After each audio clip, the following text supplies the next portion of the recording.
As if to confirm Cardinal Ritter's point, in September 1997, an earthquake had caused the roof of the 11th century Basilica of St. Francis of Assisi to collapse, and many traditional Catholics felt that this was a sign of God's displeasure with the whole idea of pan-religious prayer meetings. But Pope Leo Alexander II issued a public statement, formally denying that this natural disaster could be interpreted as a sign of divine judgment. As if to emphasize this position, in 2002, Pope Leo Alexander II repeated the pan-religious prayer meeting and forced Cardinal Ritter, under obedience, to attend. In October 2011, Pope Nicholas VI's tragic third papal promotion of religious indifferentism in the re-roofed Basilica at Assisi proceeded unremarkably as far as the world press could discern, but in private it proved to be a crisis that profoundly changed Pope Nicholas's perspective forever. Since there were to be no public prayers offered by non-Catholics during this ceremonial meeting, the Pope decided the Blessed Sacrament did not have to be removed from the tabernacle. During the previous pan-religious gathering, which were formal ecumenical prayer meetings, the Blessed Sacrament had been removed from the tabernacle, which was left open and obviously empty. Even Pope Leo Alexander II had feared that, otherwise, the spectacle of so many non-Catholic and non-Christian religious leaders praying in the Catholic sanctuary might appear to the devout Catholic faithful as a form of casual disrespect for the real presence of the Lord Jesus Christ. When the 2011 pan-religious meeting ceremony had ended, Pope Nicholas remained to privately greet the various world religious leaders as they milled about just inside the altar rail. During this time, the Basilica's young parochial vicar came out from the sacristy and opened the tabernacle, where the consecrated hosts were reposed. Intending to take Holy Communion to a parishioner in the local hospital, the young priest opened the tabernacle and took out the ciborium to obtain a consecrated host to place in his pyx. Immediately upon removing the cover, the young priest found that all the hosts in the ciborium appeared to be bleeding. In disbelief, he quickly replaced the ciborium, locked the tabernacle, and immediately but quietly informed the Holy Father that it was urgent to speak with him in private in the sacristy. Soon the priest brought the ciborium to Pope Nicholas in the locked sacristy. Upon beholding these bleeding hosts, Nicholas fell on his knees and wept. He understood at once what the Lord Jesus was telling him. By holding yet another pan-religious meeting in the Catholic sanctuary, he had publicly crucified Jesus all over again. By acting as if Jesus is not necessarily King of kings and Lord of lords for all men and nations, but rather only one among many possible gods, Pope Nicholas had allowed him to be publicly mocked in the Catholic sanctuary, the same as he had been mocked by his Roman executioners. Pope Nicholas realized at once that he was privately witnessing a Eucharistic miracle as an act of divine mercy, warning him to turn himself and the Church back from the path of spiritual self-destruction, and this miracle profoundly changed his mind and his heart. Nicholas ordered that this miraculous event be kept secret, lest the miracle should come to be misinterpreted by some as a confirmation of the pan-religious meeting. He had the hosts taken back to Rome by the young priest, who was sworn to secrecy. The hosts were analyzed in the medical laboratory at the Agostino Gemelli Medical School by Catholic scientists who knew how to properly respect consecrated hosts. The scientists were not informed of the specific place where the hosts had been consecrated. The red substance was confirmed as fresh human blood, and DNA analysis indicated that it belonged to a healthy adult Jewish male with ancestry in the Middle East. Thereafter, Nicholas had understood that the real power to change the world resided not in human politics and negotiation, but in the supernatural realm. Prayer was not intended to serve as a pleasant public ceremony, to gloss over error, or to make excuses for spiritual blindness. True prayer invoked the hosts of heaven to do battle against the powers of darkness, against spiritual wickedness in high places. True prayer did not hesitate to call for the triumph of truth over falsehood, and dared to desire the unhesitating proclamation of the one religion which is true over all false creeds. True prayer reflected the very supplication of the Lord Jesus Christ, "Thy kingdom come, thy will be done, on earth as it is in heaven."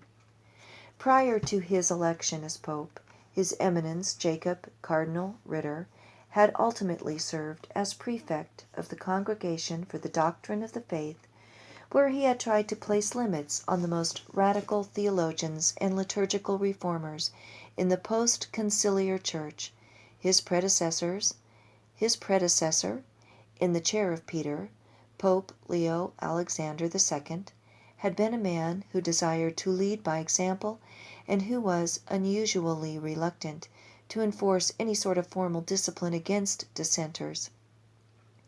It seemed to Cardinal Ritter that the only discipline meted out by Leo Alexander was against those who resisted the undermining of tradition, but, being wise as a serpent and innocent as a dove, he had bided his time. Now, as the Pope, he had begun to shock the entrenched liberals and chronic miscreants in high places in the Church by forcing confrontation with truth.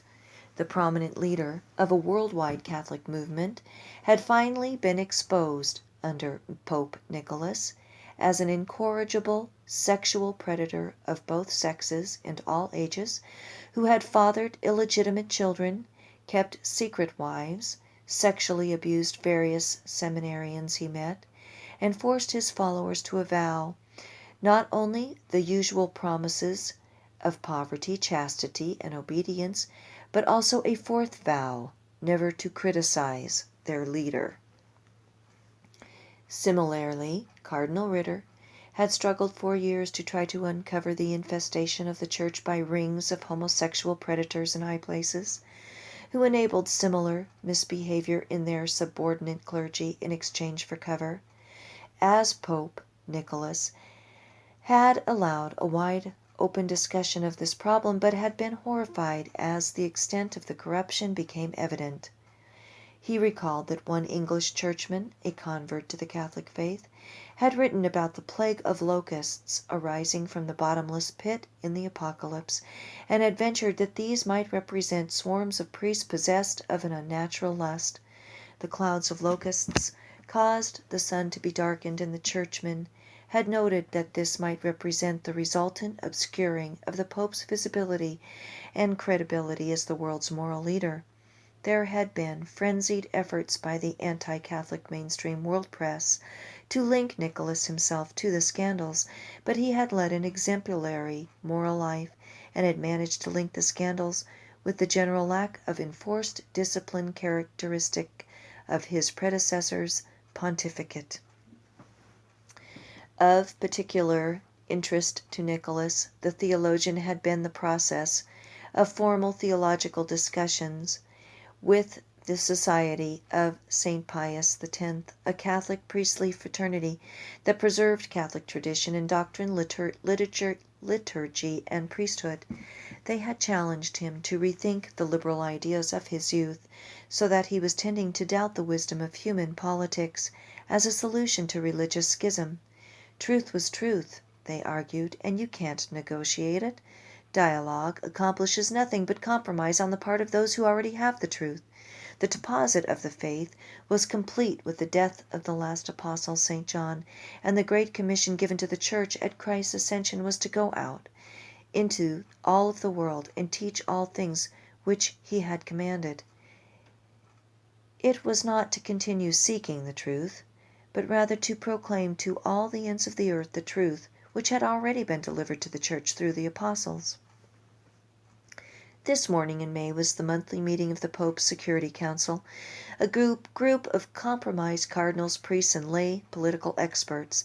Like any independent nation, the state of the Vatican City had formal political relations with most nations in the world, and the Pope found it necessary to keep himself current on all religious, political, military, financial, and social developments throughout the world. The meeting began promptly at 10 o'clock with an opening prayer offered by the Holy Father. The first item on the agenda was the growing instability in Asia. The Vatican's political experts stated that the past decade had seen a pattern of intentional destabilizations in small Central Asian nations sandwiched between Iran, Russia, and China. Hostilities between rival groups seemed to be fomented by special agents from the United States. Typically, both sides in a potential conflict would be supplied with weapons and tactical assistance, one side by the United States and the other side by United States subordinates. The civilian populations would be caught in the middle of the exaggerated conflict, and innocent men, women, and children routinely suffered terribly while armed guerrillas engaged in a limited civil war. This emergency would then justify a United States peacekeeping mission, which amounted to an American military incursion and de facto occupation in order to, quote, save the poor civilian victims of the whole nefarious process. Military occupation was typically followed by the installation of a puppet regime which would be permitted a liberal amount of personal corruption, provided they publicly supported the installation of United States military bases on their soil. The expert concluded by observing that this pattern of empire building was hardly new, having been employed successfully by the British Empire in the previous century.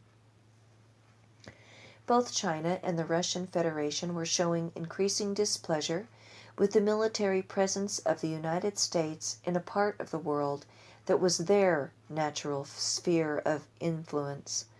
The expert questioned how long the United States would remain silent if Russia or China were creating minor skirmishes and installing military bases in Mexico or Canada. The relentless pursuit of hegemony in Central Asia by the United States was placing the world at risk for a major war. There was a growing likelihood that China and Russia, in league together, would consider a sudden and preemptive strike against the mainland United States if diplomatic efforts to limit United States incursions into Central Asia continued to fail. Pope Nicholas lamented the utter lack of moral restraint which had characterized the secularized governments in the 20th century. The complete secularization of once Catholic European governments, which resulted from the two world wars, had unleashed upon the world a spirit of might makes right.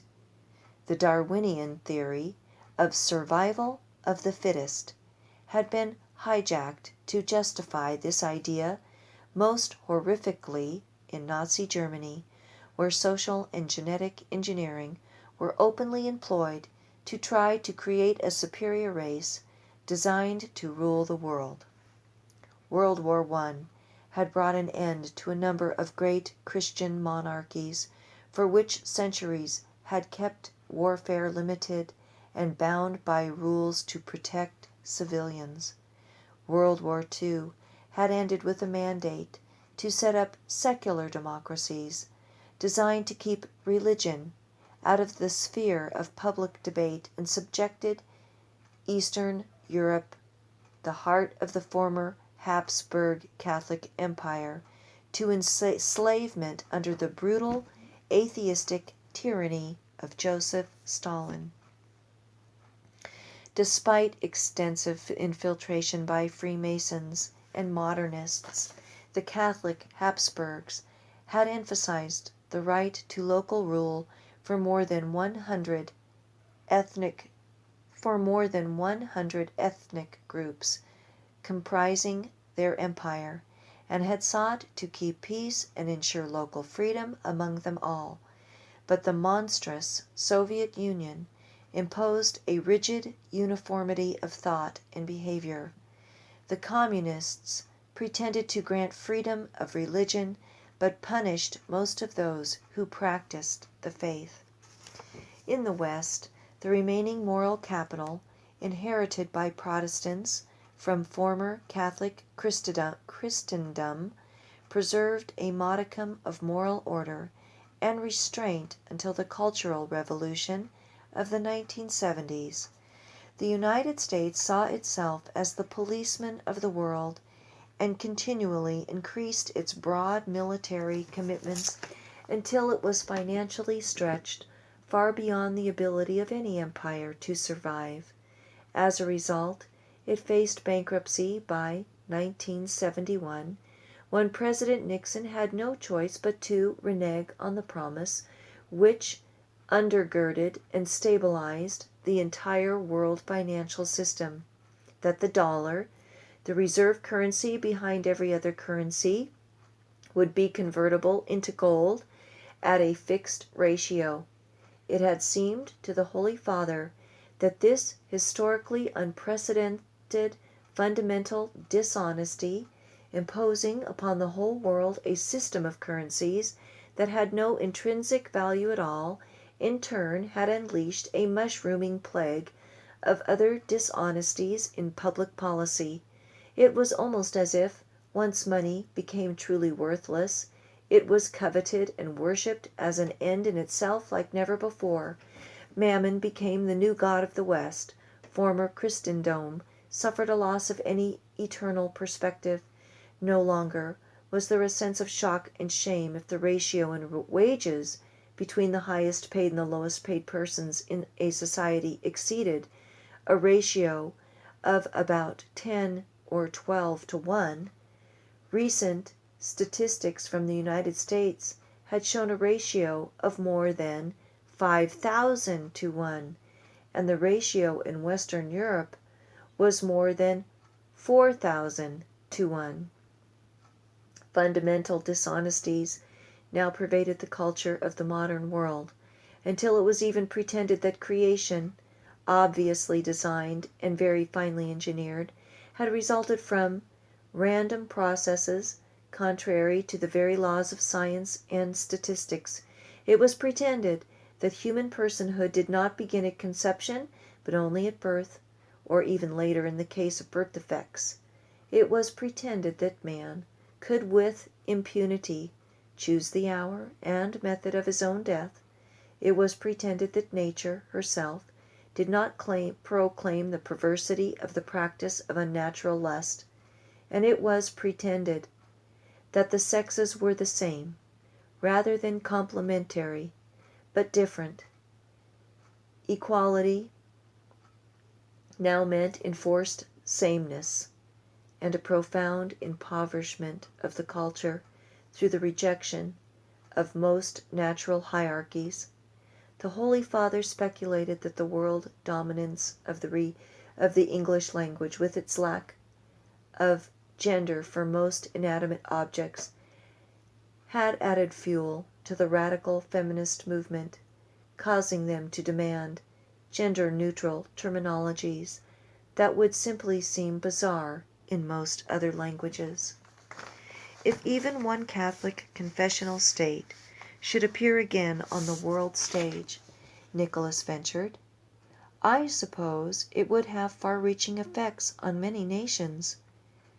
There was a time when many Christian kings feared lest their actions appear unjust before the judgment seat of Christ, the King of Kings. Now, Politicians seem to be motivated primarily by what short-sighted program may help purchase sufficient votes to survive the next media-managed democratic election. Plato predicted back in the days of ancient Greece that democracy would never work, said another expert. He foresaw that as soon as a small majority discovered that they could plunder their neighbor's wealth by majority vote, they would not hesitate to do so. Heaven is a monarchy, continued Nicholas. The only perfectly benevolent monarchy. All human rulers are subject to imperfection and error, and yet they are all called to look to Christ, the King, as their model and guide. In the history of the West there have been not a few monarchs who proved to be saints. The real tyrants, by and large, either predated Catholic Christendom or arose after the Protestant revolt, but in the contemporary world no one wants to see that. They all believe in democracy as the new state religion, replacing the one religion which is true. Yet another expert pointed out that there had been noble attempts at re-establishing Christian states. Garcia Moreno had succeeded admirably for a while in Ecuador in the mid-19th century. Salazar had made a serious effort in Portugal in the mid-20th century. Some Vatican political observers felt that the action of Portugal's bishops, consecrating Portugal to the Immaculate Heart of Mary in the spirit of Our Lady of Fatima's request for the consecration of Russia, had brought great blessings upon the nation. It was spared from World War II and enjoyed great peace and prosperity. We must never cease to proclaim the gospel of Christ, said Nicholas, and pray that world leaders will hear his voice and consider the eternal consequences of the actions they take. The second item on the agenda was the mounting global financial crisis. A Vatican financial advisor noted that a fundamentally unjust world financial system set up by the United States after World War II gave the American empire an unfair advantage over all other nations through its special status as the issuer of the world's reserve currency. The world's financial corruption really began to snowball after 1971 when the United States reneged on its pledge to redeem dollars, the world reserve currency, for gold. That marked the end of any genuine honesty in financial transactions and set the world adrift at the mercy of monetary lies and obfuscations. The past 50 years had marked the only time in world history when money was not representative of a commodity of intrinsic worth, such as gold or silver. The financial greed which engendered the global financial crisis was made possible only when there were no longer any natural constraints on the quantities of money that could be issued, and this process of continual inflation of the money supply, causing continual devaluation of its purchasing power, had tended to progressively impoverish the poor and enrich the rich. The naivete of most Americans is lamentable, suggested Nicholas, because they have never had an open revolution since their founding. They tend to confuse unquestioning support for one's current ruling regime with patriotism. They do not like to hear some of the hard realities we have been discussing today. Now, love of one's fatherland is a great virtue, but unquestioning love of one's ruling regime and refusal to recognize its moral corruption is potentially a form of idolatry. That is why the Church, down through the history, has stood above and separate from all secular governments. America was founded by men suspicious of the Catholic Church and possessed of the illusion that they could craft an ideal state while excluding the social kingship of Christ. Until recent decades, America was carried along by the unusual moral goodness of her people, but now she is ruled by a secular socialist elite who intend to give no place at all to Christ and his church. We Europeans live in ancient nations that have seen governments come and go, said an expert. It is the nation, which is the people and not the government, that endures. We Europeans understand better that honor is due to the office of the ruler, whereas the current holder of the office may or may not be worthy of the office. The European Union seems to have been devised by socialists precisely to ensure that Europe's true heritage as a Christian continent remains buried in the past. Again I say, said Pope Nicholas, if even one major Catholic confessional state were to reemerge on the world scene in these tumultuous times, what a profound effect it might have on the course of world events. Sometimes I think that is what Our Lady of Fatima was foreseeing back in 1917. She warned of the annihilation of nations, and we always assumed that meant a nuclear war, but something very terrible has already occurred, the almost complete spiritual annihilation of the nations, comprising former Christendom, in both East and West. Only a tiny percentage of people still attend church, and of those who do, most have lost their faith in the real presence of Christ in the Blessed Sacrament, the need for regular sacramental confession, and the real possibility of eternal damnation. Most no longer consider the faith the most important part of their lives. But, Your Holiness, interjected the Vatican Secretary of State, you know as well as I do that Fatima is now part of the past, as was made clear 15 years ago in the document issued by the Vatican back in 2000. After all, the apparitions occurred in 1917, and it was in 1929 that Sister Lucy felt the Blessed Virgin return to her to ask for the consecration of Russia. It has been 86 years since then, and surely the time is far past when such a public spectacle could ever hope to change the course of world politics. Yes, yes, I know, scowled the Holy Father, but still I wonder, what if? The Secretary of State, an Italian man of ample girth and a round, pock-marked face, framing flushed cheeks and a red nose, was widely reputed to be a high-functioning alcoholic. His hair was dark and often appeared to be greasy, while his face was clean-shaven. His dark pupils darted about constantly, especially when young men were present, causing some to wonder if he had ever been taught to practice the custody of the eyes. Some said that the Swiss guards protected him in two ways. They kept the Secretary of State safe from potential harm by others, and they also kept the Vatican's adolescent altar boys and young adult seminarians out of the Secretary's way.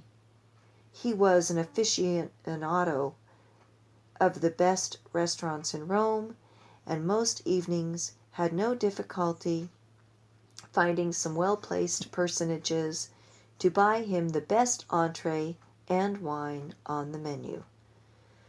We have followed the wise policy of Ostpolitik with the Eastern nations. Ostpolitik with the Eastern nations, continued the Secretary, pursuing dialogue with the Orthodox churches and fostering the understanding that we will not offend them by implying they must convert. We are far past the time when the Church can engage in triumphalism, claiming to be the one true Church founded by Christ, outside of which there is no salvation. Your Eminence, shouted the Holy Father, what you have just said would be condemned as heresy according to many sainted fathers of the Church, Have we gone so far astray that we now talk this way without hesitation? But, Your Holiness, at Vatican II things changed. Let me be blunt. Increasingly, I wonder whether my predecessors, decades ago, back when most bishops were actually obedient to the Pope, should not have obeyed Heaven's request and performed the consecration of Russia exactly as requested by Our Lady of Fatima. Some popes consecrated Russia. Some popes consecrated the world. Some popes included many bishops, but not all of them. But no pope obeyed Our Lady's specific request for the Holy Father, together with all the Catholic bishops in the world, to consecrate Russia to the Immaculate Heart of Mary. That was never done, and the promise was that, if it were done, Russia would be converted, and a period of peace would be granted to the world. Holy Father, the Secretary of State anxiously interjected, this can never be done now. The bishops would not obey. The Russians would be deeply offended and move further away from us. The world would mock us for being so naive and superstitious.